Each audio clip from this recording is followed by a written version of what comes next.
ಶ್ರೀ ಗುರುಭ್ಯೋ ನಮಃ. ಹರಿ ಓಂ.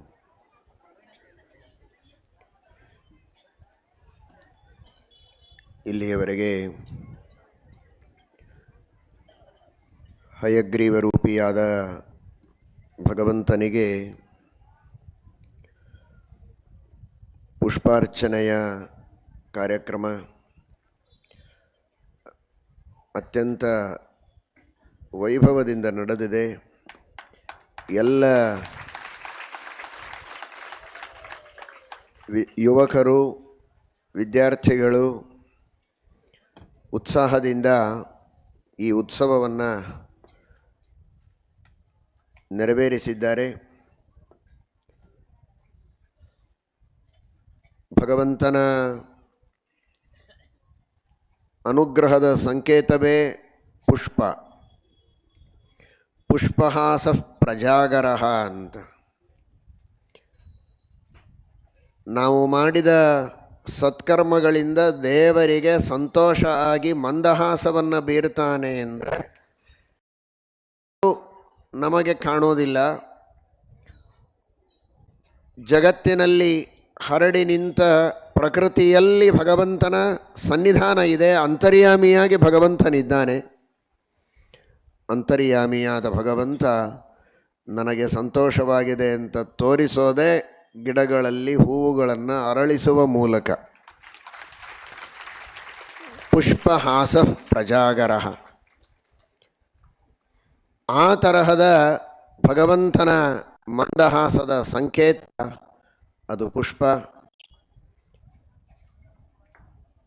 ಸಮಸ್ತ ಭಕ್ತ ಸಮುದಾಯದ ಭಕ್ತಿಗೆ, ನೀವೆಲ್ಲ ಮಾಡುವ ಸೇವೆಗೆ ಭಗವಂತ ಪೂರ್ಣವಾಗಿ ಪ್ರಸನ್ನನಾಗಿ ಅನುಗ್ರಹವನ್ನು ಮಾಡುವುದಕ್ಕೆ ತಾನೇ ಅರಳಿಸಿದ ಪುಷ್ಪಗಳಿಂದ ತನ್ನ ಅರ್ಚನೆಯನ್ನು ಮಾಡಿಸಿಕೊಂಡು ತನ್ನ ಅನುಗ್ರಹವನ್ನು, ಪ್ರಸಾದದ ಚಿಹ್ನವನ್ನು ನಮಗೆಲ್ಲ ತೋರಿಸ್ತಾ ಇದ್ದಾನೆ ಎನ್ನುವ ಅನುಸಂಧಾನ ನಮ್ಮಲ್ಲಿರಬೇಕು.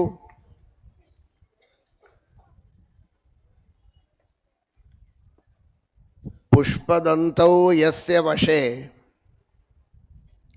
ಮೇಘಪುಷ್ಪಂಚ ಯದ್ವಶಂ ಪುಷ್ಪಬಾಣೋ ಯಸ್ಯ ವಶೇ ಕಿಂ ಪುಷ್ಪಾಣಿ ನ ತದ್ವಶೇ. ಪುಷ್ಪದಂತವು ಯಸ್ಯ ವಶೇ. ಸೂರ್ಯಚಂದ್ರರಿಬ್ಬರು ಜಗತ್ತಿನ ಯಾವುದೇ ಬೆಳೆ, ಔಷಧಿಗಳು, ವನಸ್ಪತಿಗಳು ಬೆಳೆಯಬೇಕು ಅಂದರೆ ಸೂರ್ಯಚಂದ್ರರ ಕಿರಣ ಬೇಕು. ಚಂದ್ರ ವನಸ್ಪತಿಯ ರಾಜ. ಸೂರ್ಯ ಎಲ್ಲ ತರಹದ ಸೃಷ್ಟಿಗೂ ಮೂಲ ಶಕ್ತಿ. ಅಂತಹ ಸೂರ್ಯಚಂದ್ರರ ಮೂಲಕನೇ, ಸೂರ್ಯನ ಮೂಲಕವೇ ಮಳೆ ಆಗೋದು. ಸೂರ್ಯನೇ ನೀರನ್ನು ಮೇಲೆ ತೆಗೆದುಕೊಂಡು ಮೇಘಗಳ ನಿರ್ಮಾಣವನ್ನು ಮಾಡಿ ಸಹಸ್ರಗುಣ ಮುತ್ಸ್ರಷ್ಟು ಆದತ್ತೇಹಿ ರಸಂ ರವಿಹಿ. ಚಂದ್ರ ವನಸ್ಪತಿಗಳಿಗೆ ವಿಶೇಷವಾಗಿ ಶಕ್ತಿಯನ್ನು ತುಂಬುವವ, ವನಸ್ಪತಿಗಳ ರಾಜ. ಅವರಿಬ್ಬರೇ ಪರಮಾತ್ಮನ ಕೈಗೊಂಬೆಗಳು. ದೇವರ ಕಣ್ಣು ಸನ್ನೆಯಂತೆ ಕುಣಿಯುವವರು. ಅಂದಮೇಲೆ ಈ ಪುಷ್ಪ ದೇವರ ವಶ ಅಂತ ಇನ್ನೇನು ಹೇಳೋದು. ಪುಷ್ಪದಂತವು ಸೂರ್ಯಚಂದ್ರರಿಬ್ಬರೂ ಯಸ್ಯ ವಶೇ. ಮೇಘಪುಷ್ಪಂಚ ಯದ್ವಶಂ. ಮೇಘಪುಷ್ಪ ಅಂದರೆ ನೀರು. ಮಳೆ, ನೀರು ಬಂದರೆ ತಾನೇ ಗಿಡ ಬೆಳೆಯೋದು. ಆ ಮಳೆ ಸುರಿಸೋದು ಕೂಡ ಭಗವಂತನೇ. ನಿನ್ನೆ ಛಾಂದೋಗ್ಯೋಪನಿಷತ್ತಿನ ಮಹಿಮೆ ಕೇಳಿದಿರಿ. ಬಹಳ ಅದ್ಭುತವಾಗಿ ಛಾಂದೋಗ್ಯೋಪನಿಷತ್ತು ವರ್ಣನೆ ಮಾಡುತ್ತದೆ. ಮಳೆ ಅಂದರೆ ಮಳೆ ಅಲ್ಲ. ಮೊದಲು ಗಾಳಿ ಬರ್ತದೆ, ಮೇಘಗಳ ನಿರ್ಮಾಣ ಆಗ್ತದೆ, ಮಳೆ ಸುರಿತದೆ, ಸ್ವಲ್ಪ ಹೊತ್ತಿಗೆ ಮಳೆ ನಿಲ್ತದೆ. ಇದೆಲ್ಲವೂ ಭಗವಂತನ ಅಧೀನ. ಪುರೋವಾತಃ ಯದ್ವರ್ಷತಿ ನಿಗೃಹಾತಿ. ಇದೆಲ್ಲವೂ ಪರಮಾತ್ಮನ ಒಂದೊಂದು ರೂಪಗಳ ಕಾರ್ಯ ಅಂತ ಛಾಂದೋಗ್ಯೋಪನಿಷತ್ತು ವರ್ಣನೆ ಮಾಡ್ತದೆ. ಅನಿರುದ್ಧ ಪ್ರದ್ಯುಮ್ನ ಸಂಕರ್ಷಣ ವಾಸುದೇವ ರೂಪಿಯಾದ ಭಗವಂತನ ಕಾರ್ಯ ಅಂತ. ಹಾಗಾಗಿ ಮಳೆ, ನೀರು, ಅದರಿಂದ ಗಿಡ ಬೆಳೀತದೆ. ಗಿಡ ಬೆಳೆದರೆ ಹೂ ಬರ್ತದೆ. ಮೇಘಪುಷ್ಪಂಚ ಯದ್ವಶಂ. ಈ ಪುಷ್ಪಗಳನ್ನೇ ಬಾಣ ಮಾಡಿ ಇಡೀ ಜಗತ್ತನ್ನು ವಶದಲ್ಲಿಟ್ಟುಕೊಂಡ ಆ ಕಾಮ, ಇವನ ಮಗ, ಇವನ ಆಜ್ಞಾಧಾರಕ, ಹೇಳಿದಂತೆ ಕುಣಿಯುವವ. ಅವನೇ ಮಗನಾಗಿ ಪ್ರದ್ಯುಮ್ನಾಗಿಯೂ ಹುಟ್ಟಿದ ಅವತಾರದಲ್ಲಿ, ರಾಮಾವತಾರದಲ್ಲಿ ತಮ್ಮನಾಗಿ ಭರತನಾಗಿ ಹುಟ್ಟಿದವನು. ಆ ಕಾಮನೆ ಮನ್ಮಥನೇ, ಸ್ಕಂದನೇ. ಅವನು ಪುಷ್ಪಬಾಣ, ಇವನು ಮುಂದೆ ಹೊರಳಾಡ್ತಾನೆ. ಇಷ್ಟೆಲ್ಲ ಇದ್ದ ಮೇಲೆ ಕಿಂ ಪುಷ್ಪಾಣಿ ನ ತದ್ವಶೆ, ಪುಷ್ಪಗಳು ಆ ಪರಮಾತ್ಮನ ಅಧೀನ ಅಲ್ಲದೆ ನಾವು ನಮ್ಮ ಪುಷ್ಪಗಳನ್ನು ದೇವರಿಗೆ ಅರ್ಪಣೆ ಮಾಡಿದ್ದೇವೆ ಅಂತ ತಿಳಿಯೋದ? ದೇವರದೇ ಪುಷ್ಪ, ದೇವರೇ ನಮ್ಮಲ್ಲಿ ನಿಂತು ತಾನು ಸ್ವೀಕಾರ ಮಾಡಿದ್ದಾನೆ ಅಂತ. ಅವನೇ ಪುಷ್ಪ. ಪೋಷಣಾತ್ ಪುಷ್ಪನಾಮಾತ್ವಂ, ಇಡೀ ಜಗತ್ತಿಗೆ ಪೋಷಣೆಯನ್ನು ಕೊಡ್ತಾನೆ, ಆದ್ದರಿಂದ ಪುಷ್ಪ ಅಂತ. ಪೋಷಣಾತ್ ಪುಷ್ಪನಾಮಾತ್ವಂ. ಪುಷ್ಪಂ ಆಜಿಘ್ರ ಪುಷ್ಪಗ, ಆ ಪುಷ್ಪಾಂತರ್ಯಾಮಿಯಾಗಿ ಪುಷ್ಪದ ಗಂಧವನ್ನು, ಸ್ವಾಖ್ಯ ಗಂಧವನ್ನು ನೀನು ಆಘ್ರಾಣನ ಮಾಡು. ನೀನೇ ಪುಷ್ಪಾಂತರ್ಯಾಮಿ ಆದವನು, ಪುಷ್ಪನಾಮಕನಾದ ಸ್ವಾಮಿ. ಪೋಷಣಾತ್ ಪುಷ್ಪನಾಮಾತ್ವಂ ಪುಷ್ಪಂ ಆಜಿಘ್ರ ಪುಷ್ಪಗ.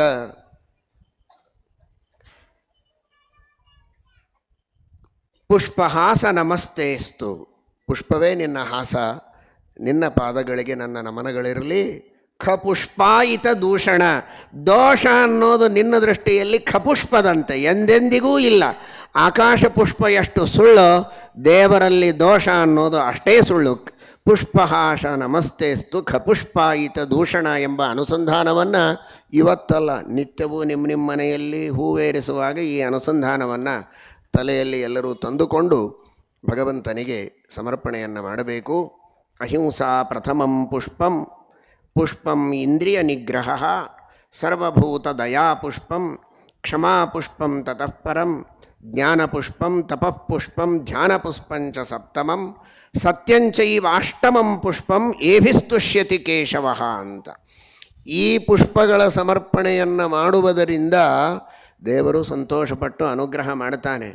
ಆದರೆ ಇನ್ನೂ ಹೆಚ್ಚಿನ ಅನುಗ್ರಹ, ಪರಿಪೂರ್ಣ ಅನುಗ್ರಹ ದೇವರದಾಗಬೇಕು ಅಂದರೆ 8 ಪುಷ್ಪಗಳನ್ನು ಸಮರ್ಪಣೆ ಮಾಡಬೇಕಂತೆ. 8,000ಕ್ಕಿಂತ ಹೆಚ್ಚು ಪುಷ್ಪ ಸಮರ್ಪಣೆ ಮಾಡಿದ್ದೇವೆ, ಮತ್ತು 8 ನಿಜ ಇದಲ್ಲ. ಮಾನಸ ಪುಷ್ಪಗಳು 8. ಅಹಿಂಸಾ, ಮನಸ್ಸು ಮಾತು ಕೃತಿಗಳಿಂದ ಒಬ್ಬರಿಗೆ ಹಿಂಸೆಯನ್ನು ಜೀವನದಲ್ಲಿ ಮಾಡದೇ ಇರೋದು, ಇದು ನಾವು ದೇವರಿಗೆ ಸಮರ್ಪಣೆ ಮಾಡುವ ಒಂದು ಪುಷ್ಪ. ಇಂದ್ರಿಯಗಳನ್ನು ನಿಗ್ರಹದಲ್ಲಿಟ್ಟುಕೊಳ್ಳುವುದು, ತಿನ್ನಬಾರದ್ದನ್ನು ತಿನ್ನದೇ ಇರೋದು, ನೋಡಬಾರದ್ದನ್ನು ನೋಡದೇ ಇರೋದು, ಕೇಳಬಾರದ್ದನ್ನು ಕೇಳದೇ ಇರೋದು, ಇದು ಒಂದು ತರಹದ ಪುಷ್ಪ. ಪುಷ್ಪಂ ಇಂದ್ರಿಯ ನಿಗ್ರಹ. ಕಷ್ಟದಲ್ಲಿದ್ದವರು, ದೀನರು, ನಾನಾ ವಿಧವಾದಂತಹ ಸಮಸ್ಯೆಗಳಿಗೆ ಒಳಗಾದವರು, ಅವರ ಕಷ್ಟಗಳನ್ನು ಸಮಸ್ಯೆಗಳನ್ನು ಬಗೆಹರಿಸುವುದಕ್ಕೆ ಕೈಲಾದಷ್ಟು ಸೇವೆಯನ್ನು ಮಾಡಿ ದಯೆ ಮಾಡೋದು, ಅದು ಭಗವಂತನ ಪ್ರೀತಿಗೆ ಅಂತ ಅನುಸಂಧಾನದಿಂದ, ಕೀರ್ತಿಗಾಗಿ ಅಲ್ಲ, ಸ್ವಾರ್ಥಕ್ಕಾಗಿ ಅಲ್ಲ, ಭಗವಂತನ ಪ್ರೀತಿಗಾಗಿ ಅಂತ ಮಾಡಿದರೆ ಅದೊಂದು ಪುಷ್ಪ. ಸರ್ವಭೂತ ದಯಾ ಪುಷ್ಪಂ, ಕ್ಷಮಾ ಪುಷ್ಪಂ.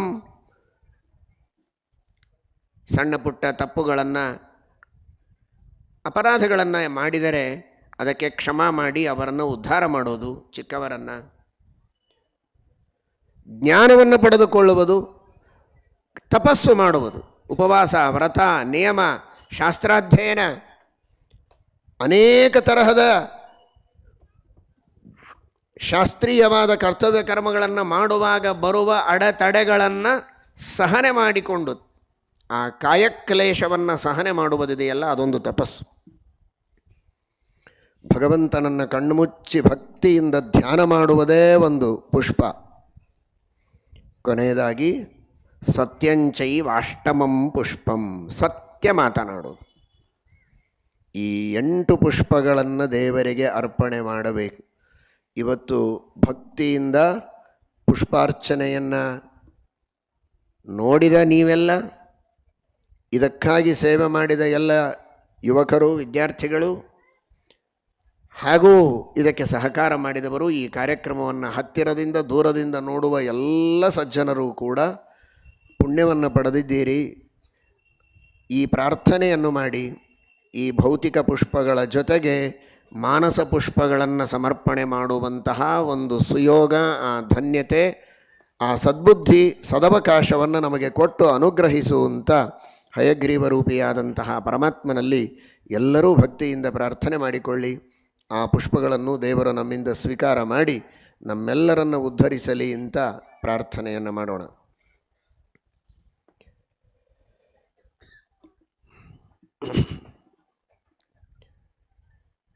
ಶ್ರೀ ಗುರುಭ್ಯೋ ನಮಃ. ಹರಿ ಓಂ.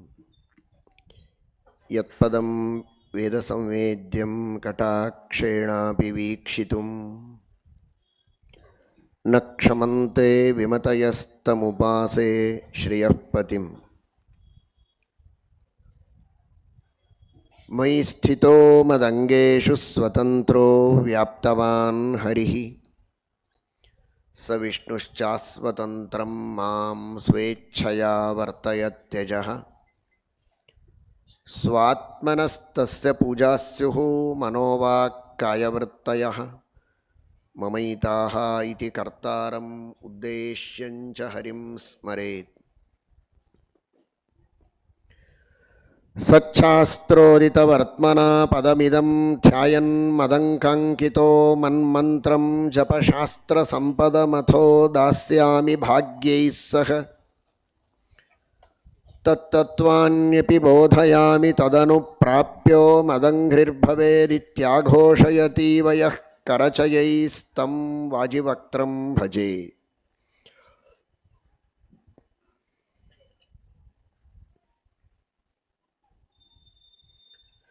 ಧರ್ಮವಿಜ್ಞಾನ ವೈರಾಗ್ಯ ಪರಮೈಶ್ವರ್ಯ ಶಾಲಿನಃ ಆನಂದತೀರ್ಥ ಭಗವತ್ಪಾದಾನ್ ವಂದೇ ನಿರಂತರಂ.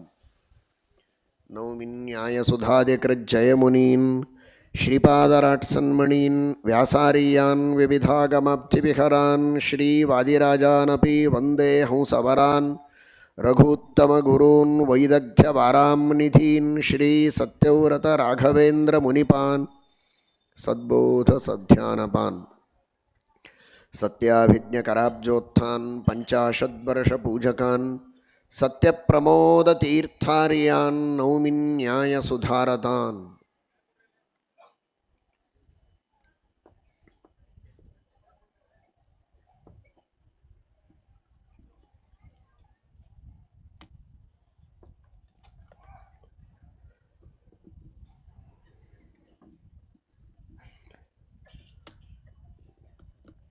ಶ್ರೀರಾಮಚಂದ್ರನ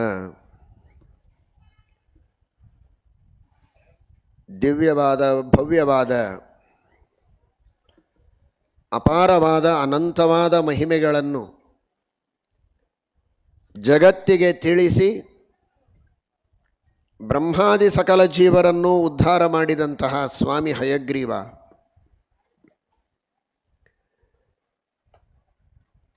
ಹಯಗ್ರೀವ ರೂಪಿಯಾದ ಭಗವಂತನ ಕೇವಲ 4 ಕೈಗಳು, 4 ಕೈಗಳಲ್ಲಿ ಹಯಗ್ರೀವ ರೂಪಿಯಾದ ಭಗವಂತ ಧಾರಣೆ ಮಾಡಿದ 4 ಚಿಹ್ನೆಗಳು. ಅವುಗಳಿಂದ ಏನು ಸೂಚನೆಯನ್ನು ಮಾಡ್ತಾ ಇದ್ದಾನೆ ಸ್ವಾಮಿ ಎನ್ನುವುದನ್ನು ಮಹಾನುಭಾವರಾದಂತಹ ಜ್ಞಾನಿವರೇಣ್ಯರಾದ ಶ್ರೀಮದ್ ವಾದಿರಾಜ ತೀರ್ಥ ಶ್ರೀಪಾದಂಗಳವರು ರುಕ್ಮಿಣೀಶ ವಿಜಯದಲ್ಲಿ ಹಯಗ್ರೀವ ದೇವರ ಬಗ್ಗೆ ಸ್ತೋತ್ರವನ್ನು ಮಾಡುವ ಮೂಲಕ ಇಡೀ ಜಗತ್ತಿಗೆ ಆ ಹಯಗ್ರೀವ ದೇವರ ಕೈಗಳಿಂದ ಬರುವ ಕರ ಸಂದೇಶವನ್ನು ತಿಳಿಸಿಕೊಟ್ಟಿದ್ದಾರೆ.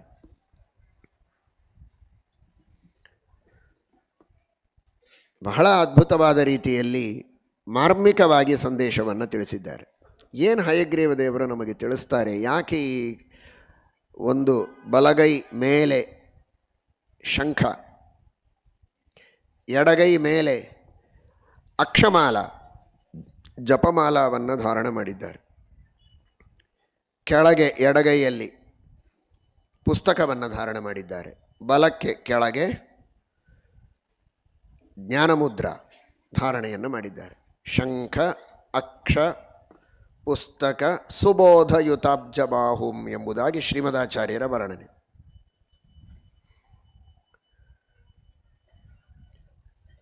ಪ್ರತಿನಿತ್ಯದಲ್ಲಿ ನೀವು ಶ್ಲೋಕ ಕೇಳ್ತಾ ಇದ್ದೀರಲ್ಲ, ಅದೇ ಶ್ಲೋಕದ ಭಾವವನ್ನು ಸ್ವಲ್ಪ ಸಾವಧಾನ ಮನಸ್ಸಿನಿಂದ ತಿಳಿದುಕೊಳ್ಳಿ. ಹಯಗ್ರೀವ ದೇವರು ಕೆಳಗಿನ 2 ಎಡಗೈ 2 ಬಲಗೈ, ಕೆಳಗಿನ ಎಡಗೈಯಲ್ಲಿ ಪುಸ್ತಕವನ್ನು ಹಿಡಿದಿದ್ದಾರಲ್ಲ, ಪುಸ್ತಕವನ್ನು ಹೀಗೆ ಹಿಡಿದಿಲ್ಲ, ಪುಸ್ತಕ ಹಿಡಿಯುವುದರ ಜೊತೆಗೆ 1 ಬೆರಳನ್ನು ಕೆಳಗೆ ಮಾಡಿದ್ದಾರೆ. 1 ಅಥವಾ ಕೆಲವು ಕಡೆಗೆ 2 ಬೆರಳು ಕೆಳಗಿದ್ದದ್ದು ಉಂಟು. ಇಲ್ಲಿ 2 ಬೆರಳಿದೆ. ಧಾರವಾಡದ ಜನರಿಗೆ ಸ್ವಲ್ಪ ಜೋರಾಗಿ ಸಂದೇಶ ಕೊಡಬೇಕು ಅನ್ನೋದಕ್ಕೆ 2 ಬೆರಳನ್ನು ಕೆಳಗೆ ಮಾಡಿದ್ದೆ. ಅಂದರೆ ಹೇಳಿದ್ದನ್ನು ಕೇಳೋದಿಲ್ಲ ಅನ್ನೋ ದೃಷ್ಟಿಯಿಂದ ಅಲ್ಲ, ಪ್ರೀತಿ ಬಹಳ ಅಂತ.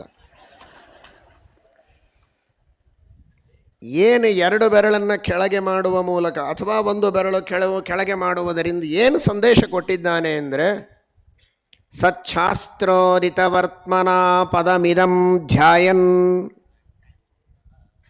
ಕೈಯಲ್ಲಿ ಪುಸ್ತಕ ಇದೆ, ಪುಸ್ತಕ ಹಿಡದ ಕೈಯಲ್ಲೇ 1 ಬೆರಳು ಕೆಳಗೆ ಮಾಡಿದ್ದಾನೆ. ನನಗೆ ಮಾಡಲಿಕ್ಕೆ ಬರಲ್ಲ. 1 ಬೆರಳು ಕೆಳಗೆ ಮಾಡಿದ್ದಾನೆ. ಇದೇನು ಸಚ್ಛಾಸ್ತ್ರ ಇದೆ, ಮೂಲ ರಾಮಾಯಣ ಇದೆ, ವೇದ ಇದೆ, ಮಹಾಭಾರತ ಇದೆ, ಈ ಎಲ್ಲ ಸಚ್ಛಾಸ್ತ್ರಗಳನ್ನು ಅಧ್ಯಯನ ಮಾಡಿ ನನ್ನ ಪಾದದ ಧ್ಯಾನವನ್ನು ಚೆನ್ನಾಗಿ ಮಾಡಿ. ಕೆಳಗೆ ಪಾದ ಇದೆ, ಕೈಯಲ್ಲಿ ಪುಸ್ತಕ ಇದೆ.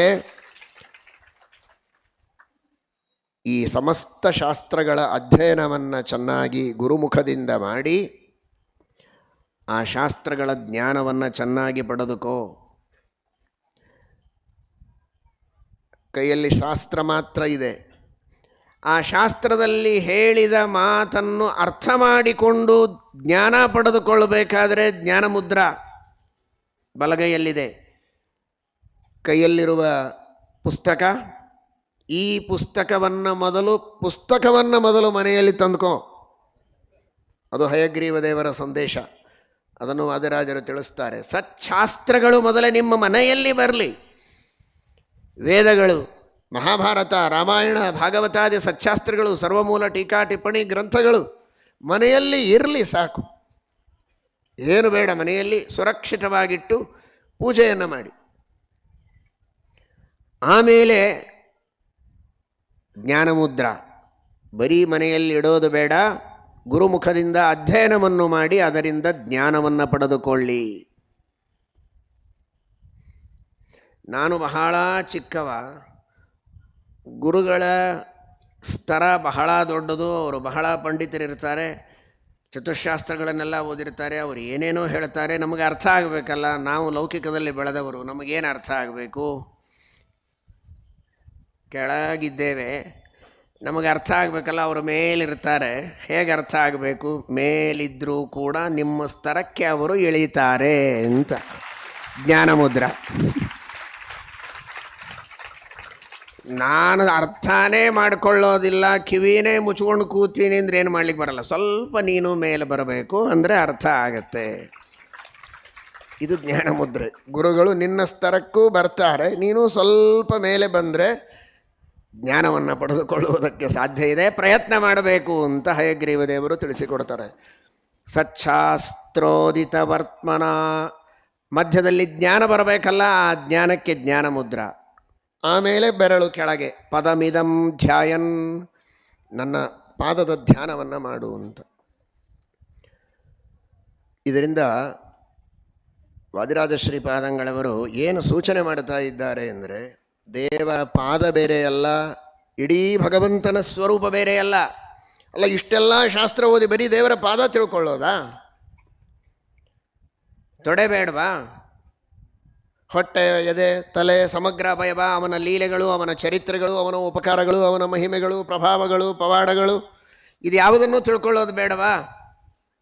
ಅದು ಯಾವುದು ಬೇರೆ ಅಲ್ಲವೇ ಅಲ್ಲ ಅನ್ನೋದನ್ನು ತಿಳಿಸೋದಕ್ಕೆ ಹಯಗ್ರೀವ ದೇವರು ಬರೀ ಪಾದನೇ ತೋರಿಸಿ ಈ ಪಾದವನ್ನು ಧ್ಯಾನ ಮಾಡು ಸಾಕು ಅಂತ. ಪಾದ ಬೇರೆಯಲ್ಲ, ಭಗವಂತನ ಸಮಗ್ರ ಸ್ವರೂಪ ಬೇರೆಯಲ್ಲ, ಪರಮಾತ್ಮನ ಒಂದೊಂದು ಅವಯವಗಳಿಗೂ ಅತ್ಯಂತ ಅಭೇದ ಇದೆ. ಎಲ್ಲವೂ ಸಮಾನ, ಎಲ್ಲವೂ ಗುಣಪೂರ್ಣ, ಎಲ್ಲವೂ ನಿರ್ದೋಷ. ಅರ್ಜುನನಿಗೆ ವಿಶ್ವರೂಪವನ್ನು ತೋರಿಸಿದ್ದು ಯಾರು? ಹೇಳಿ ನೋಡೋಣ. ಯಾರು ಅರ್ಜುನನಿಗೆ ವಿಶ್ವರೂಪವನ್ನು ತೋರಿಸಿದ್ದು? ಕೃಷ್ಣ ವಿಶ್ವರೂಪ ಅಂದ್ರೇನು? ಇಡೀ ವಿಶ್ವವ್ಯಾಪಿಯಾದಂತಹ ಭಗವಂತನ ರೂಪ. ಅನಂತ ರೂಪಗಳು, ಅನಂತ ತಲೆ, ಅನಂತ ಕೈ, ಅನಂತ ಕಾಲು. ಬ್ರಹ್ಮಾದಿ ಸಮಸ್ತ ಜೀವರಾಶಿಗಳು ಯಾವ ಪರಮಾತ್ಮನ ಶರೀರದಲ್ಲಿ ಆಶ್ರಯಿಸಿಕೊಂಡಿದ್ರೋ ಅದು ವಿಶ್ವರೂಪ. ಬ್ರಹ್ಮಾಣಮೀಶಂ ಕಮಲಾಸನಸ್ಥಂ ಋಷಿಂಶ್ಚ ಸರ್ವಾನುರಗಾಂಶ್ಚ ದಿವ್ಯಾನ್ ದ್ಯಾವಾ ಪೃಥಿವ್ಯೋರಿದಮಂತರಂ ಹಿ ವ್ಯಾಪ್ತಂ ತ್ವಯೈಕೇನ ದಿಶಶ್ಚ ಸರ್ವಾಃ ದೃಷ್ಟ್ವಾದ್ಭುತಂ ರೂಪಮುಗ್ರಂ ತವೇದಂ ಲೋಕತ್ರಯಂ ಪ್ರವ್ಯಥಿತಂ ಮಹಾತ್ಮನ್. ಇದು ವಿಶ್ವರೂಪ. ಇಡೀ ಜಗತ್ತನ್ನು ವ್ಯಾಪಿಸಿದ್ದು, ಸರ್ವಾಧಾರ, ಸರ್ವಾಶ್ರಯ, ಸರ್ವಪ್ರೇರಕ ಅಂತಹ ವಿಶ್ವರೂಪ ತೋರಿಸಿದ್ದು ಯಾರು? ವಿಷ್ಣು ಪುರಾಣ ಹೇಳುವ ಮಾತು ಮಾಡಿದ್ದದೆ, ಗೋವರ್ಧನ ಪರ್ವತ ಎತ್ತಿದ್ದದೆ.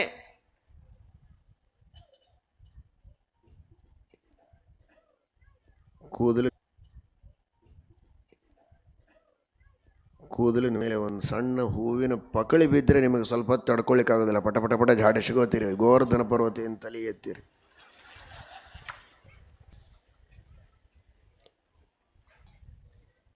ನಿಸ್ಸೀಮಾಶಕ್ತಯೋಸ್ಸಹಿ ಯಥೈವ ಕೃಷ್ಣಕೇಶಸ್ಯ ಕೃಷ್ಣಸ್ಯ ಬ್ರಹ್ಮತಾಖಿಲ ದರ್ಶಿತಾ ಚೈವ ಪಾರ್ಥಾಯ ನಿಸ್ಸೀಮಾಶಕ್ತಯೋಸ್ಸಹಿ. ಶ್ರೀಮದ್ ಆನಂದ ತೀರ್ಥ ಭಗವತ್ಪಾದಾಚಾರ್ಯರು ಎರಡೂ ಕೈಗಳನ್ನು ಚಲ್ಲಿ ಅನುವ್ಯಾಖ್ಯಾನದಲ್ಲಿ ಅತ್ಯಂತ ತರ್ಕಬದ್ಧವಾದಂತಹ ಶ್ರೀಮದ್ ಅನುವ್ಯಾಖ್ಯಾನವನ್ನು ರಚನೆ ಮಾಡುವ ಸಂದರ್ಭದಲ್ಲಿ ಮಧ್ಯದಲ್ಲಿ ಭಕ್ತಿಪರವಶರಾಗಿ ಹೇಳುತ್ತಾರೆ, ದರ್ಶಿತಾ ಚೈವ ಪಾರ್ಥಾಯ ನಿಸ್ಸೀಮಾಶಕ್ತಯೋಸ್ಸಹಿ. ಇದು ಪರಮಾತ್ಮನ ಶಕ್ತಿ. ಅದನ್ನು ಶ್ರೀಮದಾನಂದ ತೀರ್ಥ ಭಗವತ್ಪಾದಾಚಾರ್ಯರು ಹೇಳಿದ್ದು, ಉಪನಿಷತ್ತು ಹೇಳಿದ ಮಾತು, ನೇಹ ನಾನಾಸ್ತಿ ಕಿಂಚನ ಅಂತ. ಆ ತತ್ವವನ್ನು ಇಲ್ಲಿ ಹಯಗ್ರೀವ ದೇವರು ಸೂಚನೆ ಮಾಡುತ್ತಾರೆ. ಸ್ವಚ್ಛಾಸ್ತ್ರೋದಿತವರ್ತ್ಮನ, ಶಾಸ್ತ್ರೈಕ ದೇಶೋದಿತವರ್ತ್ಮನ ಅಲ್ಲ. ಪಾದದ ಬಗ್ಗೆ ವರ್ಣನೆ ಎಲ್ಲಿ ಬಂದಿದೆ ಅದನ್ನು ನೋಡಿಕೊಂಡು ಪಾದದ ಧ್ಯಾನ ಮಾಡ್ರಿ ಅಲ್ಲ.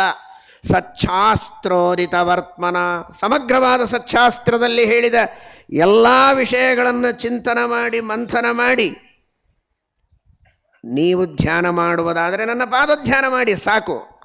ಆ ಪಾದವೇ ಸಮಗ್ರವಾದ ಸ್ವರೂಪ, ಆ ಪಾದವೇ ಗುಣಪೂರ್ಣ, ಪಾದವೇ ಜಗಜ್ಜನ್ಮಾದಿ ಕಾರಣ, ಪಾದವೇ ಲಕ್ಷ್ಮೀಪತಿ, ಎಲ್ಲವೂ ಪಾದವೇ. ಈ ಒಂದು ಸಿದ್ಧಾಂತದ ರಹಸ್ಯವನ್ನು ಇಲ್ಲಿ ಸೂಚನೆ ಮಾಡುತ್ತಾ ಇದ್ದಾರೆ ಹಯಗ್ರೀವ ದೇವರು. ಸಚ್ಛಾಸ್ತ್ರೋದಿತ ವರ್ತಮನಾ ಪದಮಿದಂ ಧ್ಯಾಯನ್.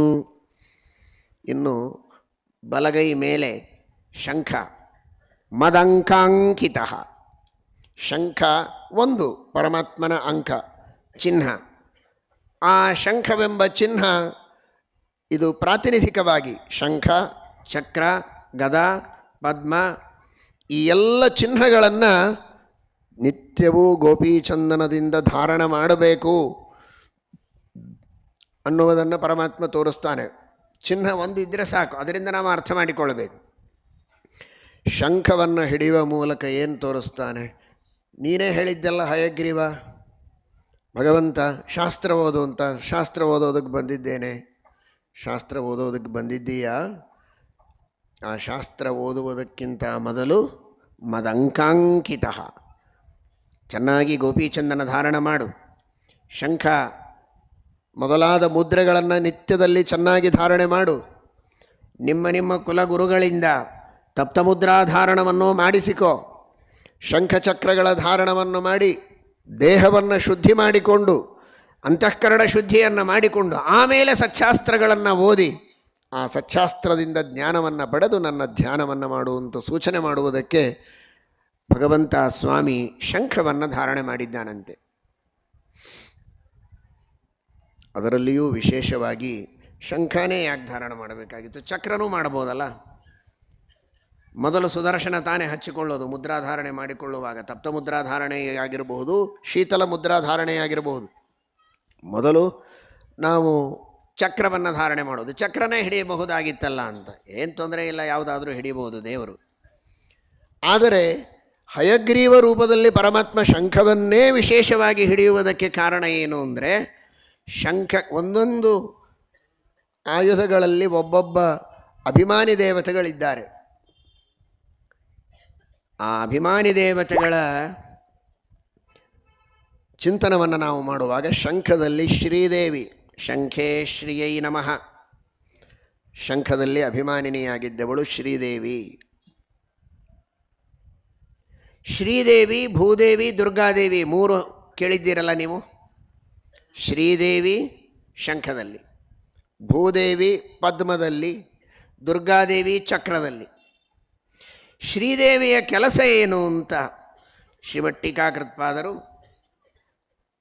ಗೀತಾಭಾಷ್ಯ ಪ್ರಮೇಯ ದೀಪಿಕಾದಲ್ಲಿ ತಿಳಿಸ್ತಾರೆ. ನಮ್ಮ ಎಲ್ಲರಲ್ಲಿ ಅಂತರ್ಯಾಮಿಯಾಗಿರುವಂತಹ ಈ ಶ್ರೀಭೂದುರ್ಗೆಯರು ಮಾಡುವ ಅನುಗ್ರಹ ಏನು ಅಂದರೆ, ಸತ್ವಗುಣ, ರಜೋಗುಣ, ತಮೋಗುಣಗಳಿಗೆ ನಿಯಾಮಕರು, ಪ್ರೇರಕರು. ಸತ್ವಗುಣಗಳಲ್ಲಿ ಎರಡಿದೆ, ಸ್ಥೂಲ ಸತ್ವ, ಸೂಕ್ಷ್ಮ ಸತ್ವ ಅಂತ. ನೀವೆಲ್ಲ ಕುಳಿತಿದ್ದು ನನಗೆ ಕಾಣ್ತಾ ಇದೆ, ಇದೊಂದು ಜ್ಞಾನ, ಕಣ್ಣಿನಿಂದ ಬರುವ ಜ್ಞಾನ. ನನ್ನ ಶಬ್ದಗಳು ನಿಮಗೆ ಕಿವಿಗೆ ಕೇಳ್ತಾ ಇವೆ, ಇದೊಂದು ಜ್ಞಾನ, ಕಿವಿಯಿಂದ ಬರುವ ಜ್ಞಾನ. ವಾಸನೆ ಬರ್ತಾ ಇದೆ, ಅದೊಂದು ಜ್ಞಾನ. ಈ ಎಲ್ಲ ಜ್ಞಾನಗಳು ಬಾಹ್ಯ ಪ್ರಪಂಚದ ಜ್ಞಾನ, ಇದು ಸ್ಥೂಲ ಸತ್ವದಿಂದ ಬರೋದು. ಇನ್ನು ದೇವರ ವಿಷಯದಲ್ಲಿ ಜ್ಞಾನ, ಶಬ್ದದ ಜ್ಞಾನ ಬರೋದು ಬೇರೆ. ಶಬ್ದದಿಂದ ದೇವರ ಮಹಿಮೆಯನ್ನು ತಿಳಿತೀರಲ್ಲ, ಅದು ಸೂಕ್ಷ್ಮ ಸತ್ವದಿಂದ ಬರುತ್ತೆ, ಸ್ಥೂಲ ಸತ್ವದಿಂದ ಬರೋದಿಲ್ಲ. ಕಲ್ಲು, ಮಣ್ಣು, ಗಿಡ ಇದೆಲ್ಲ ಸ್ಥೂಲ ಸತ್ವದಿಂದ ನಮಗೆ ತೋರಿದರೆ, ಭಗವದ್ವಿಷಯಕವಾದ ಪರಮಾತ್ಮನ ಕುರಿತಾದ ಧರ್ಮದ ವಿಷಯದಲ್ಲಿ ಬರುವ ಏನು ಜ್ಞಾನ ಇದೆ ಅದು ಸೂಕ್ಷ್ಮ ಸತ್ವದಿಂದ ಬರುತ್ತೆ. ಅದನ್ನು ಕೊಡುವವಳು ಶ್ರೀದೇವಿ ಅಂತ ಶ್ರೀಮಠ್ ಟೀಕಾಕೃತ್ಪಾದರು ಗೀತಾಭಾಷ್ಯ ಪ್ರಮೇಯ ದೀಪಿಕಾದಲ್ಲಿ ತಿಳಿಸಿಕೊಡ್ತಾರೆ. ಹಾಗಾದರೆ ನಮಗೇನು ಬೇಕಾಗಿದೆ? ಈಗ ದೇವರ ಜ್ಞಾನ ಬೇಕಾಗಿದೆ. ದೇವರ ಮಹಿಮೆಯನ್ನು ಚೆನ್ನಾಗಿ ಶಾಸ್ತ್ರದಿಂದ ತಿಳಿದು ಧ್ಯಾನ ಮಾಡಿ ಅಂತ ಹಯಗ್ರೀವ ದೇವರು ಸಂದೇಶ ಕೊಡಬೇಕಾಗಿದೆ. ಆ ಸಂದೇಶವನ್ನು ಕೊಡುವ ಸಂದರ್ಭದಲ್ಲಿ ಜ್ಞಾನಕ್ಕೆ ಸಂಬಂಧಪಟ್ಟ ಚಿಹ್ನ ಯಾವುದೋ ಅದಕ್ಕೆ ಒತ್ತು ಕೊಡೋಣ ಅನ್ನುವ ದೃಷ್ಟಿಯಲ್ಲಿ ಚಕ್ರವನ್ನು ಧಾರಣೆ ಮಾಡದೆ ಶಂಖವನ್ನು ಧಾರಣೆ ಮಾಡಿ, ಶಂಖದಲ್ಲಿ ಶ್ರೀದೇವಿ, ಶ್ರೀ ಸೂಕ್ಷ್ಮ ಸತ್ವಕ್ಕೆ ಅಭಿಮಾನಿನಿಯಾದಂತಹ ಜ್ಞಾನಪ್ರದಳಾದಂತಹ ದೇವಿ. ಆ ಜ್ಞಾನಪ್ರದಳಾದ ನನ್ನ ಪ್ರೀತಿಯ ಮಡದಿಯಾದ ಶ್ರೀದೇವಿ ನಿಮಗೆ ಜ್ಞಾನ ಬರುವಂತೆ ಅನುಗ್ರಹವನ್ನು ಮಾಡ್ತಾಳೆ. ಏನು ಚಿಂತೆ ಪಡಬೇಡಿ, ನನ್ನ ಜೊತೆಗೆ ಅವಳ ಉಪಾಸನೆಯನ್ನೂ ಮಾಡಿ. ಲಕ್ಷ್ಮೀ ಹಯಗ್ರೀವ ಅಂತೇ ನನ್ನ ಉಪಾಸನೆ ಮಾಡಿ. ಲಕ್ಷ್ಮ್ಯಾಮೃತೇನ ಸತತಂ ಪರಿಶಿಚ್ಯಮಾನಂ. ಅಮೃತದಿಂದ ಯಾವಾಗಲೂ ಮಹಾಲಕ್ಷ್ಮೀ ಪರಮಾತ್ಮನಿಗೆ ಅಭಿಷೇಕ ಮಾಡ್ತಾಳೆ ಅಂತ ಚಿಂತನೆ ಮಾಡ್ತಾ ಲಕ್ಷ್ಮೀದೇವಿಯ ಧ್ಯಾನವನ್ನು ನೀವು ಮಾಡಿದರೆ ಆ ಶ್ರೀದೇವಿ ಉತ್ತಮವಾದ ಜ್ಞಾನವನ್ನು ಕೊಡ್ತಾಳೆ ಎನ್ನುವ ದೃಷ್ಟಿಯಲ್ಲಿ ಚಕ್ರ ಬೇಡ ಅಂತ ಅರ್ಥ ಅಲ್ಲ, ದುರ್ಗೆಯ ಅನುಗ್ರಹವೂ ಬೇಕು. ದುಷ್ಟಶಕ್ತಿಗಳ ನಿವಾರಣೆಗೆ ಚಕ್ರದ ಅನುಗ್ರಹ ಬೇಕೇ ಬೇಕು. ಅದೆಲ್ಲವನ್ನೂ ನೀವು ಮಾಡಲೇಬೇಕು. ಎಲ್ಲ ಚಿಹ್ನಗಳನ್ನೂ ಧಾರಣೆ ಮಾಡಿ, ಎಲ್ಲ ಲಕ್ಷ್ಮೀದೇವಿಯ ರೂಪಗಳ ಉಪಾಸನೆಯನ್ನೂ ಮಾಡಿ. ವಿಶೇಷವಾಗಿ ಹಯಗ್ರೀವ ರೂಪ ಜ್ಞಾನಾವತಾರವಾದದ್ದರಿಂದ ಜ್ಞಾನಕ್ಕೆ ಮಹತ್ವ ಕೊಡೋದಕ್ಕೋಸ್ಕರ ಹಯಗ್ರೀವ ದೇವರು ಶಂಖವನ್ನು ಧಾರಣೆ ಮಾಡಿದ್ದಾರೆ. ಅಂತೆಯೇ 5 ವರ್ಷದ ಪುಟ್ಟ ಬಾಲಕ ಉಪವಾಸದಿಂದ ಶಬ್ದ ಹೊರಗೆ ಬರದೆ ಏನು ಮಾಡಬೇಕು ಅಂತ ತೋಚದೆ ದಿಗ್ಭ್ರಾಂತನಾಗಿ ನಿಂತ ಧ್ರುವ, ನಿರಂತರ ಉಪವಾಸ, ದೇವರನ್ನು ನೋಡ್ತಾನೆ, ಆನಂದ ಆಗ್ತಾ ಇದೆ, ಸ್ತೋತ್ರ ಮಾಡುವುದಕ್ಕೆ ಶಬ್ದಗಳು ಹೊರಗೆ ಬರ್ತಾ ಇಲ್ಲ. ಆ ಸಂದರ್ಭದಲ್ಲಿ ವಾಸುದೇವ ರೂಪಿಯಾದ ಭಗವಂತ ಧ್ರುವರಾಜನಿಂದ ಶಬ್ದ ಹೊರಗೆ ತರಿಸಿದ್ದು ತನ್ನ ಕೈಯಲ್ಲಿರುವ ಶಂಖವನ್ನು ಕಪೋಲಕ್ಕೆ ಹಚ್ತಾನೆ. ಯೋಂತಃ ಪ್ರವಿಶ್ಯ ಮಮ ವಾಚಮಿಮಾಂ ಪ್ರಸುಪ್ತಾಂ ಸಂಜೀವಯತ್ಯಖಿಲ ಶಕ್ತಿಧರಸ್ವಧಾಮ್ನ ಅನ್ಯಾಂಶ್ಚ ಹಸ್ತಚರಣಶ್ರವಣತ್ವಗಾದೀನ್ ಪ್ರಾಣನ್ನಮೋ ಭಗವತೆ ಪುರುಷಾಯ ತುಭ್ಯಂ. ಆ ಕಪೋಲಕ್ಕೆ ಸ್ಪರ್ಶ ಮಾಡಿದ್ದೇ ತಡ ಜ್ಞಾನೋದಯವಾಯಿತು, ವಾಕ್ಶಕ್ತಿಯ ಪ್ರಚೋದನೆಯೂ ಆಯಿತು. ನಿನ್ನೆ ಕೇಳಿದ್ದೀರಿ, ವಾಗೀಂದ್ರಿಯದಲ್ಲಿಯೇ ವಾಕ್ ಎಂಬ ಹೆಸರಿನಿಂದ ಇದ್ದದ್ದು ಹಯಗ್ರೀವ ರೂಪಿಯಾದ ಪರಮಾತ್ಮ. ಹಾಗಾಗಿ ಆ ಜ್ಞಾನವನ್ನು ವಿಶೇಷವಾಗಿ ಪ್ರಚೋದನೆ ಮಾಡಿ ಸ್ತೋತ್ರವನ್ನು ಮಾಡಿಸಿಕೊಂಡ ಪರಮಾತ್ಮ ತಾನೇ ಎನ್ನುವುದನ್ನು ಕೇಳ್ತೀರಲ್ಲ. ಹಾಗಾದರೆ ಈ ಶಂಖ ಇದು ಎರಡನ್ನೂ ಮಾಡ್ತದೆ. ಈ ಕಡೆಗೆ ಜ್ಞಾನವನ್ನೂ ಕೊಡುತ್ತದೆ. ಹೇಳಿ ಕೇಳಿ ಶಂಖ ಶಬ್ದ ಮಾಡೋದಕ್ಕೆ ಪ್ರಸಿದ್ಧವಾದದ್ದು. ಶಂಖ ಅಂದರೆ ಶಂಖನಾದ. ಶಂಖನಾದ, ನಾದ ಮಾಡುವುದಕ್ಕೆ, ಶಬ್ದ ಮಾಡುವುದಕ್ಕೆ ಪ್ರಸಿದ್ಧವಾದಂತಹ ಚಿಹ್ನ ಅದು ಶಂಖ ಎಂಬ ವಸ್ತು. ಹಾಗಾದರೆ ಶಂಖದಲ್ಲಿ ಅಭಿಮಾನಿನಿಯಾದ ಶ್ರೀದೇವಿಯನ್ನು ನೋಡಿದರೆ ಅವಳು ಜ್ಞಾನ ಕೊಡೋ ದೇವಿಯಾದರೆ ಆ ಶಂಖ ಎಂಬ ವಸ್ತುವೇ ಶಬ್ದ ಮಾಡುವ ವಸ್ತು. ಲಕ್ಷ್ಮೀ ಬರೀ ಜ್ಞಾನ ಕೊಡೋದಿಲ್ಲ, ಜ್ಞಾನ ಕೊಟ್ಟು ಉತ್ತಮವಾದ ವಾಕ್ಶಕ್ತಿಯನ್ನು ಪ್ರಚೋದನೆ ಮಾಡುತ್ತಾಳೆ. ಅದಕ್ಕಾಗಿ ನಮ್ಮ ಶಾಸ್ತ್ರದಲ್ಲಿ ಲಕ್ಷ್ಮೀದೇವಿಯನ್ನು ಕರೆಯೋದು ವಾಂಗ್ಮನಸ ದೇವತೆ ಅಂತ. ಬರೀ ಮನೋದೇವತೆಯಲ್ಲ, ಬರೀ ವಾಗ್ದೇವತೆಯಲ್ಲ, ವಾಂಗ್ಮನಸ ದೇವತೆ ಅಂತ ಲಕ್ಷ್ಮೀದೇವಿಯನ್ನು ಕರೀತಾರೆ. ಹಾಗಾಗಿ ಮನಸ್ಸಿನಲ್ಲಿದ್ದು ಜ್ಞಾನವನ್ನೂ ನೀಡಿ ನಮ್ಮ ವಾಗೀಂದ್ರಿಯದಲ್ಲಿದ್ದು ವಾಕ್ಶಕ್ತಿಯನ್ನು ಪ್ರಚೋದನೆ ಮಾಡಿ ಲಕ್ಷ್ಮೀದೇವಿ ನಮ್ಮಿಂದ ಉತ್ತಮವಾದಂತಹ ನುಡಿಗಳನ್ನು ನುಡಿಸಲಿ ಅನ್ನುವ ದೃಷ್ಟಿಯಲ್ಲಿ ಹಯಗ್ರೀವ ದೇವರು ಶಂಖವನ್ನು ಧಾರಣ ಮಾಡಿದ್ದಾರೆ. ಸಚ್ಛಾಸ್ತ್ರೋದಿತ ವರ್ತಮನ ಪದಮಿದಂ ಧ್ಯಾಯನ್ ಮದಂಕಾಂಕಿತ. ಇನ್ನು ಎಡಗೈ ಮೇಲೆ ಜಪಮಾಲೆ ಯಾಕೆ ಧಾರಣ ಮಾಡಿದ್ದಾರೆ ಅಂತ. ಅಂತೂ ದೊಡ್ಡ ಭಾರ ಇಳಿಸಿದ್ರು ಹಯಗ್ರೀವ ದೇವರು.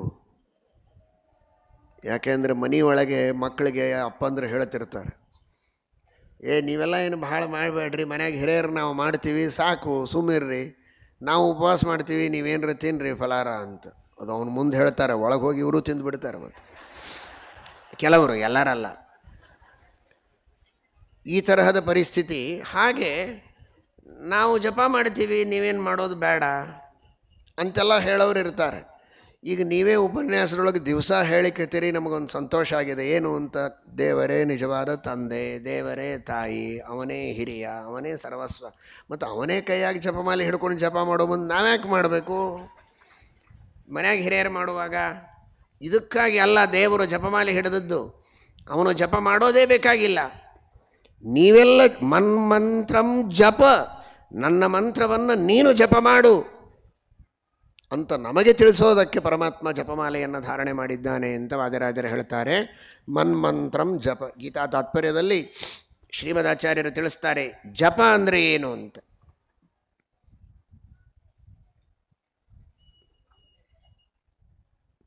ಜಪ ಅಂದರೆ ಜಾತಪಃ ಜಪಃ ಅಂತ. ಯಜ್ಞಾನಾಂ ಜಪಯಜ್ಞೋಸ್ಮಿ ಎಂಬ ಭಗವದ್ಗೀತೆಗೆ ವ್ಯಾಖ್ಯಾನ ಮಾಡ್ತಾ ಆಚಾರ್ಯರು ಹೇಳ್ತಾರೆ ಜಪ.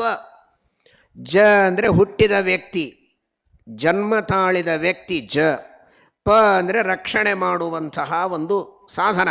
ಜಪ ಹುಟ್ಟಿದ ಪ್ರತಿಯೊಬ್ಬ ವ್ಯಕ್ತಿಗಳಿಗೂ ತಾರಕವಾದದ್ದು, ರಕ್ಷಣೆ ಮಾಡುವಂಥದ್ದು ಯಾವುದೋ ಅದೇ ಜಪ ಅಂತ.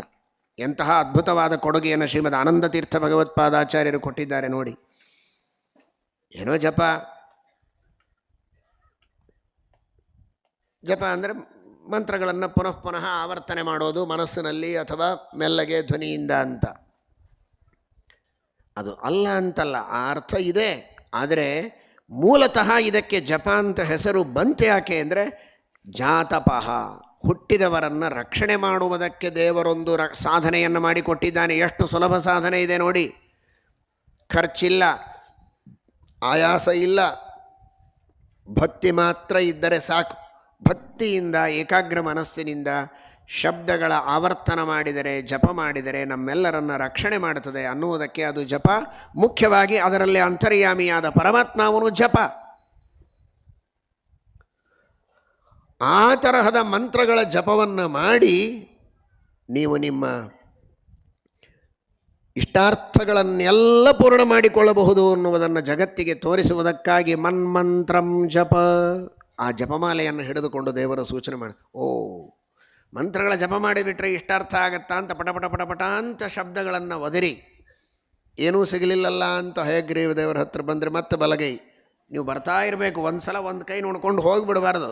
ಪ್ರದಕ್ಷಿಣೆ ಹಾಕೋದು ಯಾಕೆ? ಇದ್ರ ಸಲುವಾಗೆ 10 ಸಲ ಮತ್ತು ಅದನ್ನೇ ನೋಡ್ತಾ ಇರಬೇಕು. ಜ್ಞಾನ ಮುದ್ರಾ. ಸುಮ್ಮನೆ ಜಪ ಮಾಡಬೇಡಿ, ಅರ್ಥದ ಅನುಸಂಧಾನ ಇಟ್ಟುಕೊಂಡು ಜಪ ಮಾಡಿ. ಅದಕ್ಕೆ ಬರೇ ಜಪ ಮಾಡಬೇಕು ಅಂತ ಅನ್ನಲಿಲ್ಲ, ಮಂತ್ರಂ ಜಪ. ವಾದಿರಾಜರು ಆ ಮಂತ್ರ ಶಬ್ದವನ್ನು ಬಳಸ್ತಾ ಇದ್ದಾರೆ. ಮಂತ್ರಂ ಜಪ. ಅದಕ್ಕೆ ಮತ್ತೆ ಶ್ರೀಮದಾಚಾರ್ಯರಿಗೆ ಶರಣ ಹೋಗಬೇಕು. ಯನ್ಮಂತ್ರಸ್ತ್ರಾತಿ ಮಾನತಃ ಅಂತ ಶ್ರೀಮದಾಚಾರ್ಯರು ಮಂತ್ರ ಶಬ್ದಾರ್ಥವನ್ನು ಹೇಳುತ್ತಾರೆ. ಮಂತ್ರ ಅಂತ ಯಾಕೆ ಕರೀತಾರೆ ಅಂದರೆ ಮನ್ ಅಂದರೆ ಜ್ಞಾನ, ಮನು ಅವಬೋಧನೆ, ತ್ರ ಅಂದರೆ ರಕ್ಷಣೆ. ಜ್ಞಾನಪೂರ್ವಕವಾಗಿ ಮಾಡಿದರೇ ಅದು ನಮ್ಮನ್ನು ರಕ್ಷಣೆ ಮಾಡುತ್ತೆ, ಇಲ್ಲದೇ ಇದ್ದರೆ ಮಾಡೋದಿಲ್ಲ ಅನ್ನೋದಕ್ಕೆ ಅದಕ್ಕೆ ಮಂತ್ರ ಅಂತ ಹೆಸರು. ಅಂತಹ ಮಂತ್ರವನ್ನು ಜಪ ಮಾಡಿ ಅಂದರೆ ಅರ್ಥಾನುಸಂಧಾನಪೂರ್ವಕವಾಗಿ ಜಪ ಮಾಡಿ ಅಂತ ತೋರಿಸೋದಕ್ಕೆ ಜ್ಞಾನಮುದ್ರಾ ಈ ಕಡೆಗೆ ಜಪಮಾಲಾವನ್ನು ಹಿಡಿದಿದ್ದಾರೆ. ಇದರಿಂದ ಬರೀ ಏನೋ ಇಷ್ಟಾರ್ಥಗಳು ಅಂದರೆ ಹಣಕಾಸು ಮಾತ್ರ ಅಲ್ಲ, ಶಾಸ್ತ್ರ ಸಂಪದ ಮಥೋ ದಾಸ್ಯಾಮಿ, ಮತ್ತೆ ಕೆಳಗೆ ಬರಬೇಕು. ಕೈಯಲ್ಲಿ ಪುಸ್ತಕ ಇದೆ, ಜಪ ಮಾಡಿದರೆ ಉತ್ತಮವಾದ ಶಾಸ್ತ್ರಗಳ ಜ್ಞಾನವನ್ನು ನಿಮಗೆ ಕೊಡ್ತೇನೆ. ನಿಷ್ಕಾಮ ಭಕ್ತರಿಗೆ ಇಷ್ಟರಿಂದಲೇ ಸಂತೋಷ, ಜ್ಞಾನವೇ ಬೇಕು, ಜ್ಞಾನದಿಂದಲೇ ಅವರಿಗೆ ತೃಪ್ತಿ, ಜ್ಞಾನದೊಳಗೆ ಆನಂದವನ್ನು ಅನುಭವಿಸ್ತಾರೆ. ಆದರೆ ಇನ್ನೂ ಆ ಜ್ಞಾನದೊಳಗೆ ಆನಂದವನ್ನು ಅನುಭವಿಸುವ ನಿಷ್ಕಾಮ ಭಕ್ತಿಯನ್ನು, ನಿಸ್ಪೃಹ ಭಕ್ತಿಯನ್ನು ಮಾಡುವ ಸ್ತರಕ್ಕೆ ಏರದವರಿಗೆ ಅನೇಕ ಲೌಕಿಕವಾದ ಇಷ್ಟಾರ್ಥಗಳೂ ಇರುತ್ತೆ. ಅಂಥವರಿಗೋಸ್ಕರ ದಾಸ್ಯಾಮಿ ಭಾಗ್ಯೈಸ್ಸಹ. ಮತ್ತೆ ಶಂಖಕ್ಕೆ ಬರಬೇಕು. ಶಂಖ ಯಾರು? ಲಕ್ಷ್ಮೀದೇವಿ. ಅವಳು ಬರೀ ಜ್ಞಾನವನ್ನಷ್ಟೇ ಕೊಡುವವಳಲ್ಲ, ಬೇಕಾದ ಎಲ್ಲ ಸೌಭಾಗ್ಯವನ್ನೂ ಕರುಣಿಸ್ತಾಳೆ ಎನ್ನುವುದಕ್ಕೋಸ್ಕರ ದಾಸ್ಯಾಮಿ ಭಾಗ್ಯೈಸ್ಸಹ, ಬೇಕಾದಷ್ಟು ಭಾಗ್ಯಗಳನ್ನೂ ನಿಮಗೆ ಕೊಡ್ತೇನೆ, ಏನು ಚಿಂತೆ ಮಾಡಬೇಡಿ. ನಿಮ್ಮ ಮನೆಯಲ್ಲಿ ಕುಳಿತು ಏಕಾಗ್ರದಲ್ಲಿ ಶಾಸ್ತ್ರದ ಪಾಠ ಪ್ರವಚನವನ್ನು ಮಾಡಬೇಕು ಅಂದರೆ ಅದಕ್ಕೆ ಬೇಕಾದಂತಹ ಶಾಸ್ತ್ರಜ್ಞಾನವನ್ನೂ ಕೊಡ್ತೇನೆ ಎನ್ನುವುದಕ್ಕೆ ಪುಸ್ತಕ. ಪುಸ್ತಕ ಎಲ್ಲಿದೆ? ಎಡಗೈಯಲ್ಲಿ ಕೆಳಗೆ, ಮನೆ ಒಳಗೆ. ಹೊರಗೆ ಓಡಾಡುವಾಗ ಬೇಕಾದ ಹಾಗೆ ವೈಭವದಿಂದ ಓಡಾಡು ಅಂತ ತೋರಿಸಲಿಕ್ಕೆ ಮೇಲೆ ಶಂಖ. ಜನರ ಮಧ್ಯದಲ್ಲಿ ಬೇಕಾದಷ್ಟು ಸಮೃದ್ಧಿಯಿಂದ ಉತ್ತಮವಾದ ಸೌಭಾಗ್ಯವನ್ನು ಪಡೆದು ಒಳ್ಳೆಯ ಮನೆ, ಒಳ್ಳೆಯ ಕಾರು, ಬೆಳ್ಳಿ ಬಂಗಾರ ಮುತ್ತು ರತ್ನ ವಜ್ರ ಏನು ನಿನಗೆ ಸೌಭಾಗ್ಯ ನಿಷಿದ್ಧ ಅಲ್ಲ, ವಿಹಿತವಾದ ಮಾರ್ಗದಿಂದ ನ್ಯಾಯ ಮಾರ್ಗದಿಂದ ಸಂಪಾದನೆ ಮಾಡಿದ ಸೌಭಾಗ್ಯವನ್ನು ಬೇಕಾದಷ್ಟು ಅನುಭವಿಸುವಂತನ್ನುವ ದೃಷ್ಟಿಯಲ್ಲಿ ಶಂಖವನ್ನು ಇಟ್ಟುಕೊಂಡಿದ್ದಾನಂತೆ. ದಾಸ್ಯಾಮಿ ಭಾಗ್ಯೈಸ್ಸಹ ತತ್ತತ್ವಾನ್ಯಪಿ ಬೋಧಯಾಮಿ. ಆ ಶಾಸ್ತ್ರ ಮತ್ತು ಬರೀ ಶಾಸ್ತ್ರ ಪಾಂಡಿತ್ಯ ಬರೋದು ಬೇರೆ, ಆ ತತ್ವಗಳು ಪೂರ್ಣ ಜೀರ್ಣ ಆಗೋದು ಬೇರೆ, ಅದು ಕನ್ವಿನ್ಸ್ ಆಗೋದು ಬೇರೆ. ಆ ಎಲ್ಲ ತತ್ವಗಳನ್ನು ನಿನ್ನ ಮನಸ್ಸಿಗೆ ಹಿಡಿಸುವ ಹಾಗೆ ಉಪದೇಶ ಮಾಡಿಸ್ತೇನೆ ಗುರುಗಳಲ್ಲಿದ್ದು ನಾನೇ.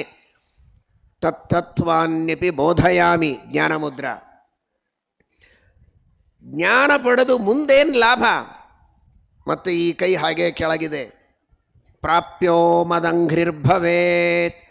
ಪಾದದ ಧ್ಯಾನ ಮಾಡಿದ್ದಿ, ಜ್ಞಾನವನ್ನು ಪಡೆದಿ, ಸೌಭಾಗ್ಯವನ್ನು ಪಡೆದಿ, ಕೊನೆಗೂ ನನ್ನ ತತ್ವಗಳ ಚಿಂತನವನ್ನು ಮಾಡಿ ಕೊನೆಗೆ ನನ್ನ ಪಾದವನ್ನೇ ಸೇರ್ತೀಯ, ಮೋಕ್ಷವನ್ನೇ ಹೊಂದುತ್ತೀಯ ಅಂತ ತೋರಿಸೋದಕ್ಕೆ ಆ ಕೈ ಕೆಳಗೆ ಇದೆ. ಪ್ರಾಪ್ಯೋ ಮದಂಘ್ರಿರ್ಭವೇತ್.